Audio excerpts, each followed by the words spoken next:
तो दोस्तों स्वागत है आप सभी का हमारे चैनल की एक बिल्कुल ही नई वीडियो के अंदर, जहां पर आज की इस वीडियो के अंदर हम बात करने वाले हैं बॉलीवुड की लेटेस्ट मूवी जॉली एलएलबी 3 के बारे में, जो कि इंडिया में रिलीज हुई है 19 सितंबर को। ये movie basically Jolly LLB franchise का पार्ट है और इसीलिए जॉली एलएलबी 3 की स्टोरी जॉली एलएलबी 1 और 2 से कनेक्टेड है। एंड इस मूवी की खास बात यह है कि इस मूवी के अंदर अक्षय कुमार और अरशद वारसी दोनों एक साथ अपीयर हुए हैं। लेकिन दोस्तों अगर अभी तक आप सब इस मूवी को नहीं देख पाए हैं तो आप सबके लिए आज की वीडियो के अंदर मैं इस पूरी मूवी की स्टोरी को एक्सप्लेन करने वाला हूँ, ताकि आप सभी घर बैठे इस पूरी मूवी की स्टोरी को जानकर एंजॉय कर सकें। सो दोस्तों ये वीडियो काफी इंटरेस्टिंग है, इसलिए आप सभी से पूरा एंड तक जरूर देखना। और अगर आपको वीडियो पसंद आती है तो आप वीडियो को लाइक करना और कमेंट्स के अंदर जॉली एलएलबी 3 जरूर लिखना। और अगर आप में से किसी ने अभी तक हमारे चैनल को सब्सक्राइब नहीं किया तो वो जल्दी से चैनल को भी सब्सक्राइब कर लेना और सब्सक्राइब बटन के बगल वाले बेल आइकन को ऑल पर सेट कर लेना, ताकि आप हमारे चैनल की सारी लेटेस्ट वीडियो सबसे पहले देख सके। बाकी चलिए अब हम बिना किसी देरी के आज की इस कमाल की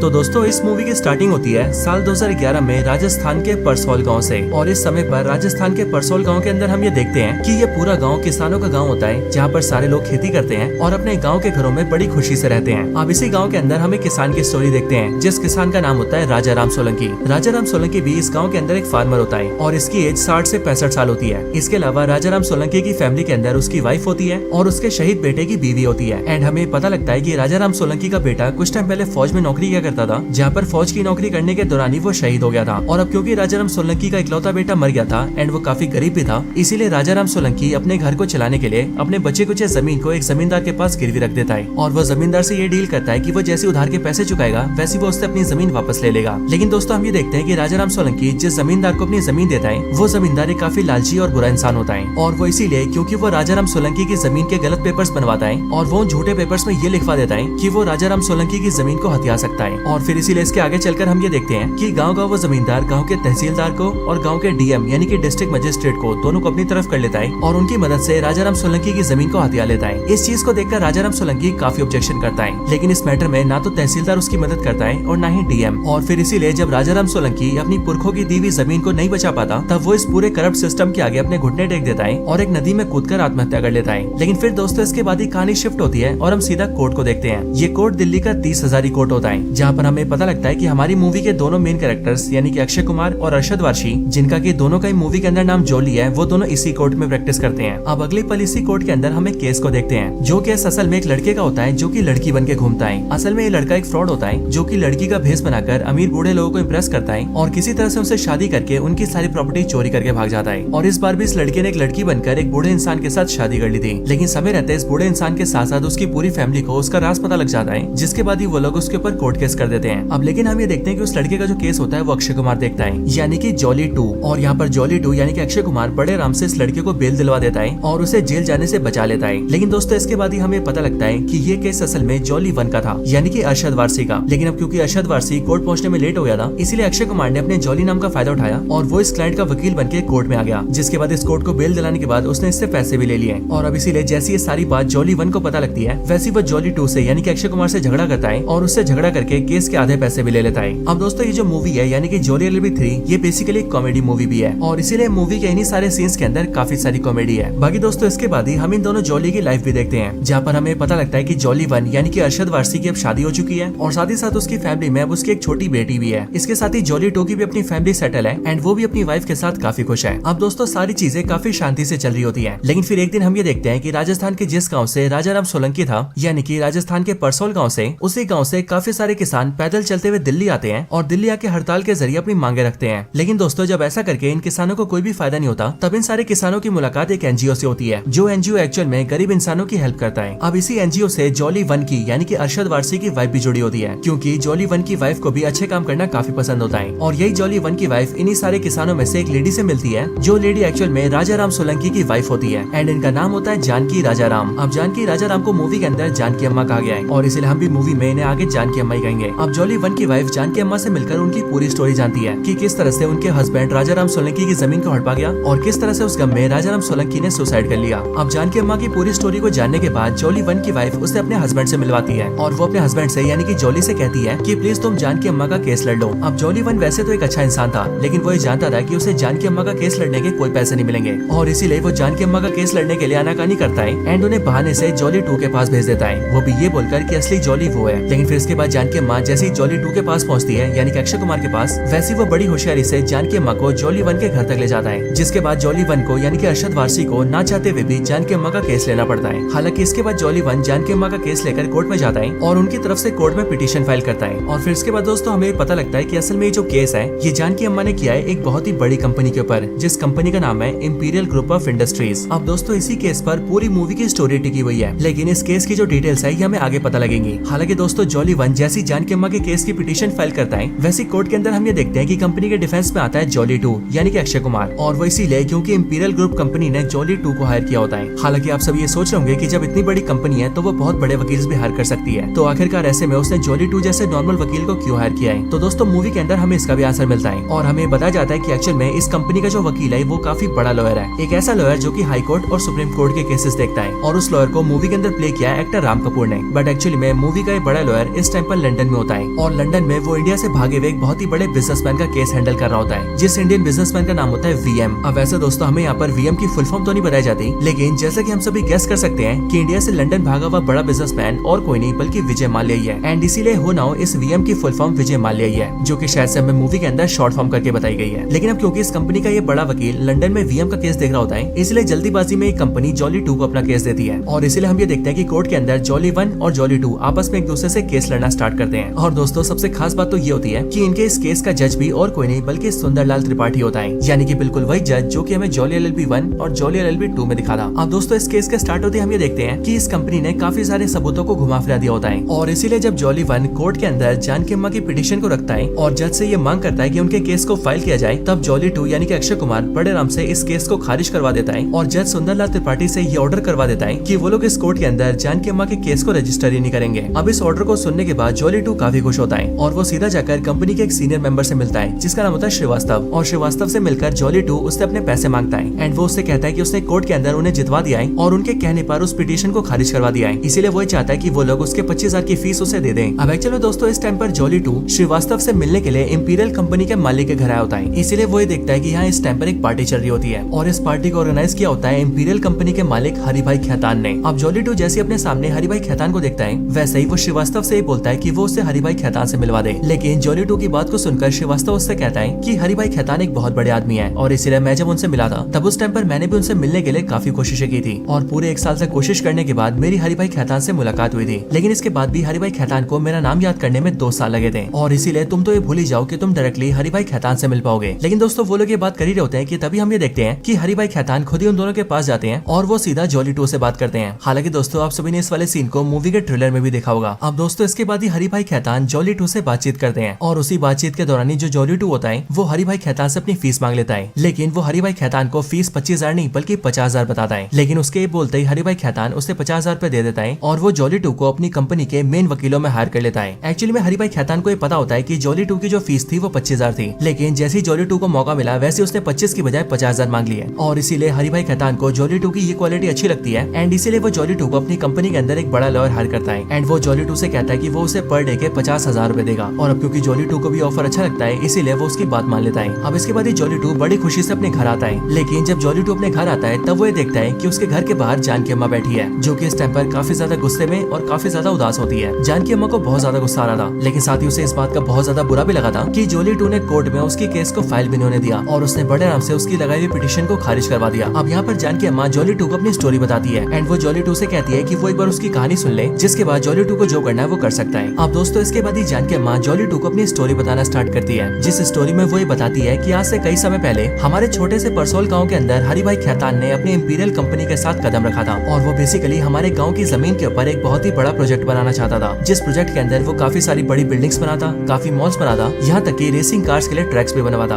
और इस पूरे प्रोजेक्ट को उसने नाम दिया था बीकानेर टू बोस्टन, क्योंकि हमारा जो गाँव परसोल है वो बीकानेर डिस्ट्रिक्ट में आता है और उसी गाँव को डेवलप करके वो बोस्टन जैसा बनाना चाहता है। बट अपने इस प्रोजेक्ट को पूरा करने के लिए हरिभाई खेतान को हम किसानों की जमीनें चाहिए थी, लेकिन जब उसने हमारी जमीनें हथियाने की कोशिश की तब हमने उसे साफ मना कर दिया। लेकिन फिर उसके बाद उसने कई सारे जमींदारों का इस्तेमाल किया और उन जमींदारों के जरिए हमें और हमारे गाँव के लोगों को छोटे मोटे लोन दिए और फिर उसके बाद ही उन लोगों ने हमारी जमीनों के फेक कागज बनाए और उन फेक कागज के दम पे हमारी जमीनें हड़प ली और इस पूरे काम के अंदर हरिभाई खेतान और उसकी कंपनी ने हमारे गांव के तहसीलदार, डीएम और यहाँ तक कि विधायक यानी कि एमएलए को भी अपने साथ मिला लिया। लेकिन जब इसके बाद मेरे पति राजाराम सोलंकी ने इन सब का विरोध किया तब उन सब ने मिलकर मेरे पति की आवाज को दबा दिया और मेरे पति के साथ साथ मेरे गाँव के सारे किसानों का हक मार लिया और जब हमारे पुरखों की जमीन हमसे छिन गई तब मेरे पति ने गम में आकर आत्महत्या कर लिया। लेकिन मेरे पति की आत्महत्या करने की वजह से सारे मीडिया हमारे पास आ गए और ये पूरा मामला न्यूज में आने लगा। ये सारी चीजें देखकर हरी भाई खैतान और उसकी कंपनी को ऐसा लगा कि शायद से उनका ये सच बाहर आ सकता है और फिर इसीलिए उसके बाद हरी भाई खैतान मेरे पास आया और उसने मुझे 10 लाख का चेक देने की कोशिश की ताकि उस 10 लाख रुपए को लेकर हम लोग शांत हो जाएं और हरी भाई खैतान पूरे मीडिया के सामने एक हीरो बन जाए। लेकिन मैं हरी भाई खैतान की सारी सच्चाई जानती थी और इसीलिए मैंने उसका चेक फाड़ दिया और उसके फाड़े हुए चेक को उसी के सामने फेंक दिया। लेकिन ये चीज हरी भाई खैतान से बर्दाश्त नहीं हुई और इसीलिए उसने गाँव में और मीडिया के सामने ये बात फैला दी कि मेरे पति का मेरे बहू के साथ ही अफेयर चल रहा था और इसीलिए इस अफेयर की बात जैसी गाँव को पता लगी वैसी शर्म के मारे मेरे पति ने आत्महत्या कर ली और फिर इस तरह से हरी भाई खैतान ने पूरा मामला घुमा दिया। लेकिन जब मेरे पति और मेरी बहू के बारे में ये गलत बातें मीडिया में आ गई और हर तरफ सब लोग जब इन्हीं की बातें करने लगे तब इस गम में आकर मेरी बहू ने भी सुसाइड कर लिया और अब इसीलिए परिवार कहने के लिए मेरे पास कोई भी नहीं बचा है। सो अब इसीलिए मेरी लाइफ का सिर्फ एक ही लक्ष्य है और वो है हरी भाई खैतान से सारे किसानों की जमीन वापस दिलवाना और अपने पति और अपनी बहू को इंसाफ दिलवाना। लेकिन बेटा आज के दिन जब मैं पिटीशन फाइल करने गई तब तुमने कोर्ट में कंपनी का साथ दिया और मेरी पिटीशन को रिजेक्ट करवा दिया। अब दोस्तों हम ये देखते हैं कि जैसे जॉली 2 जानकी अम्मा की इस पूरी स्टोरी को सुनता है वैसे ही वो बहुत ज्यादा इमोशनल हो जाता है और वो हरी भाई खैतान की सारी सच्चाई जान जाता है। लेकिन जो जानकी अम्मा होती है वो जॉली 2 को अपनी पूरी स्टोरी बताने के बाद रेलवे स्टेशन जाती है ताकि वो वापस अपने गाँव जा सके। लेकिन दोस्तों इतने में हम ये देखते हैं कि जो जॉली 2 होता है वो पूरी तरह से अपना मन बना लेता है कि वो जानकी अम्मा का केस लड़ेगा और हरी भाई खैतान से उन्हें इंसाफ दिलवाएगा। हालांकि दोस्तों इन्हीं सब स्टोरी के बीच हम जॉली 1 को भी देखते हैं जो कि खुद भी जानकी अम्मा के केस लड़ने के लिए आनाकानी कर रहा होता है। लेकिन जॉली 1 की वाइफ भी अपने पति को जानकी अम्मा की पूरी स्टोरी बताती है जिसके बाद जॉली 1 भी इस बात को लेकर एग्री हो जाता है कि वो भी जानकी अम्मा का केस लड़ेगा। अब इसके बाद ही जॉली 1 और जॉली 2 दोनों ही जानकी अम्मा से मिलने के लिए सीधा रेलवे स्टेशन आते हैं और वहाँ पर आकर वो दोनों ही जानकी अम्मा से मिलते हैं एंड वो दोनों ही उनका केस लड़ने के लिए कहते हैं। लेकिन अब क्योंकि सेम टाइम पर वो दोनों वहाँ पर पहुंच गए थे इसलिए वो आपस में बहस करने लगते हैं कि जानकी अम्मा का केस कौन लड़ेगा। लेकिन उनकी बहस के बीच ही जानकी अम्मा उन दोनों से कहती है कि असल में हरी भाई खैतान और उसकी पूरी कंपनी बहुत पावरफुल है और इसीलिए इस केस को लड़ने में उन्हें उन दोनों जॉली की जरूरत है यानी कि जॉली 1 और जॉली 2 दोनों की और इसीलिए इस केस को तुम दोनों मिलकर लड़ो। अब जानकी अम्मा की बात सुनकर वो दोनों जॉली तैयार हो जाते हैं एंड वो दोनों आपस में फैसला करते हैं कि अब वो दोनों जानकी अम्मा के केस को मिलकर लड़ेंगे। लेकिन हालांकि दोस्तों इसी टाइम पर जॉली 1 और जॉली 2 दोनों ही नोटिस करते हैं कि जानकी अम्मा के गाँव परसोल के अंदर इंस्टेबिलिटी काफी ज्यादा बढ़ चुकी है। एक्चुअली में धीरे धीरे करके सारे गाँव वाले जानकी अम्मा के सपोर्ट में आने लगते हैं और जो गरीब किसान पहले खुद को बेबस और लाचार महसूस कर रहे थे वो लोग भी जानकी अम्मा की हिम्मत को देखकर कंपनी के खिलाफ जाने लगते हैं और अपने गांव में कंपनी के कंस्ट्रक्शन को रोक देते हैं। अब उन्हीं फार्मर्स को सपोर्ट करने के लिए जॉली 1 जॉली 2 दोनों मिलकर जानकी अम्मा के साथ गांव जाते हैं। लेकिन इसी टाइम पर हरी भाई खैतान जो होता है वो ये ऑर्डर्स देता है कि किसी भी तरह गाँव की जमीन को खाली करवाया जाए, जल्दी से सभी किसानों के घर को तोड़ा जाए और वहाँ पर कंस्ट्रक्शन स्टार्ट किया जाए। अब हरी भाई खैतान के ऑर्डर्स पर MLA, तहसीलदार और DM तीनों मिलकर परसोल गाँव के अंदर बहुत सारी फोर्सेज लेकर आते हैं और उनके जरिए गाँव वालों को हटाने की कोशिश करते हैं। लेकिन यहीं पर ही जॉली 1 और जॉली 2 दोनों सारे गाँव वालों से कहते हैं कि वो लोग इन सभी फोर्सेज से लड़ने की कोशिश ना करें बल्कि वो सिंपली अपने फोन निकाले और उसमें रिकॉर्डिंग स्टार्ट करें ताकि यहाँ पर DM, MLA और तहसीलदार जो भी कुछ करें वो सारी चीजें रिकॉर्ड हो जाएं। अब रिकॉर्डिंग के डर से DM कुछ भी नहीं करता है क्योंकि एज ऑफ कोर्स किसानों के शांति प्रिय धरने पर अटैक करना कानूनी रूप से लीगल नहीं है। लेकिन दोस्तों यहीं पर ही जो गाँव का MLA होता है वो फायदा उठाता है और वो बेसिकली एक शार्प शूटर को पकड़ता है एंड उसके जरिए वो DM पर गोली चलवा देता है। DM को जैसी गोली लगती है वैसी वो नीचे गिर जाता है और इस चीज को दिखाकर MLA सारी फोर्सेस को गाँव वालों पर छोड़ देता है जिसके बाद पूरे गाँव को खाली करवा दिया जाता है। हालांकि इन्हीं सारी झड़प के बीच जॉली 1 भी काफी ज्यादा घायल हो जाता है और इसीलिए जॉली 1 को भी उसी हॉस्पिटल में भर्ती किया जाता है जिसके अंदर DM का इलाज होता है। एंड लकीली हम ये देखते हैं कि गोली लगने के बाद भी DM की जान बच जाती है और जॉली 1 का भी इलाज अच्छे से हो जाता है। और फिर इसीलिए इसके बाद ही जॉली 1 और जॉली 2 दोनों जानकी अम्मा के केस को लड़ने के लिए सीधा कोर्ट में आते हैं। इधर कोर्ट में हम ये देखते हैं कि हरी भाई खैतान का वो बड़ा वाला लॉयर भी लंदन से वापस आ गया होता है यानी कि राम कपूर और इसीलिए वो हरी भाई खैतान के केस को हैंडल करता है एंड वो कोर्ट के अंदर काफी बड़ी बड़ी स्टेटमेंट्स देता है और वो सिंपली कोर्ट के अंदर ये बोलता है कि अगर हमें अपने देश की तरक्की करनी है तो हमें इंफ्रास्ट्रक्चर पर ध्यान देना होगा और इसीलिए हमें हरी भाई खैतान जैसे लोगों का शुक्रिया करना चाहिए जो कि परसोल जैसे बंजर गांव के ऊपर इतनी अच्छी चीजें बना रहे हैं। लेकिन दोस्तों इन सब के बाद ही जॉली 1 और जॉली 2 इन सारी दलीलों को खारिज करते हैं और वो बारी बारी करके हरी भाई खैतान एंड उसकी कंपनी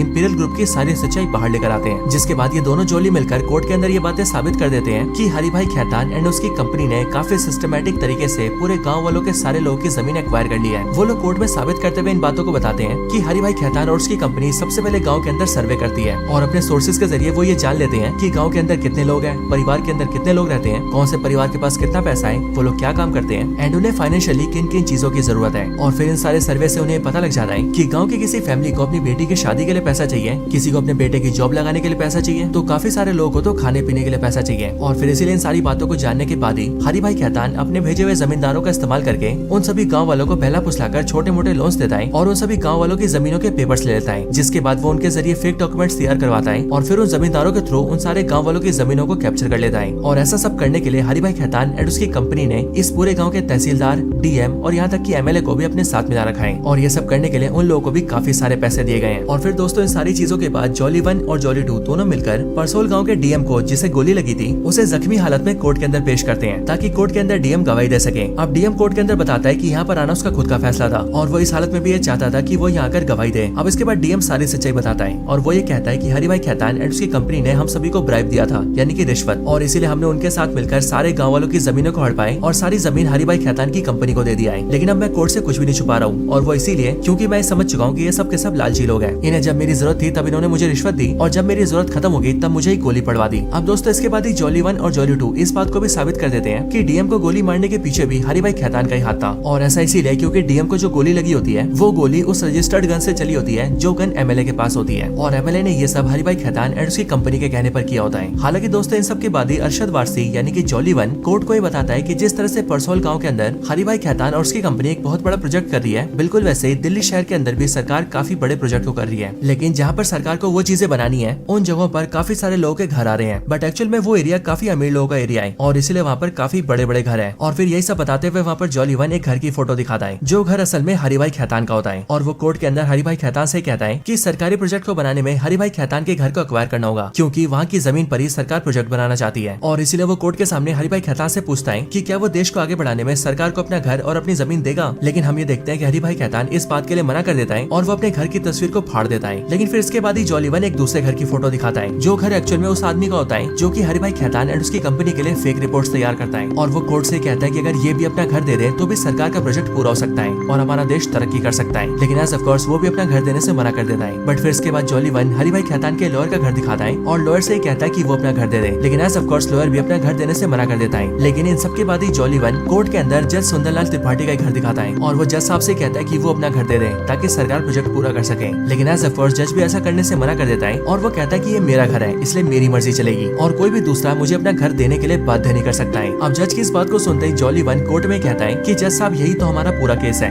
एक्चुअली में हम सभी को हक है कि हम अपनी चीज किसे देना चाहते हैं और किसे नहीं देना चाहते। हमारा घर हमसे छीनने का अधिकार सरकार को भी नहीं है और फिर इसीलिए आप जैसे अमीर लोग जिनके पास 10-10 घर है वो भी अपने घर नहीं दे सकते, तो फिर ये सारे गरीब किसान जिनके पास एक ही घर है वो अपना घर कैसे दे दें। अब इन सारी दलीलों के साथ ही जॉली 1 और जॉली 2 कोर्ट के अंदर इस बात को साबित कर देते हैं कि न सिर्फ हरिभाई खैतान एंड उसकी पूरी कंपनी ने यहाँ पर एक बहुत ही बड़ा फ्रॉड किया था और एक स्कैम के जरिए सारे किसानों की जमीन को हड़पा था, बल्कि इसके साथ ही वो लोग ये भी साबित कर देते हैं कि इस पूरे काम को करने में तहसीलदार से लेकर डीएम तक और डीएम से लेकर एमएलए तक सबने हरिभाई खैतान का साथ दिया था। एंड फिर इसीलिए इसके बाद ही जज ये फैसला देता है कि सारे किसानों को उनकी जमीनें वापस की जाए एंड हरिभाई खैतान और उसकी कंपनी पर सख्त से सख्त कार्रवाई की जाए। और फिर दोस्तों इस पूरे फैसले के साथ ही इस पूरी मूवी का दी एंड हो जाता है। सो दोस्तों अगर आपको इस मूवी की स्टोरी और हमारी ये वीडियो पसंद आई हो तो आप वीडियो को लाइक करना, कमेंट्स में मुझे इस बारे में जरूर बताना, वीडियो को ज्यादा से ज्यादा शेयर भी करना और अगर आपने अभी तक चैनल सब्सक्राइब नहीं किया तो जल्दी से चैनल को भी सब्सक्राइब कर लेना। बाकी मैं आपसे मिलता हूँ ऐसी किसी और बेहतरीन वीडियो में, तब तक के लिए गुड बाय।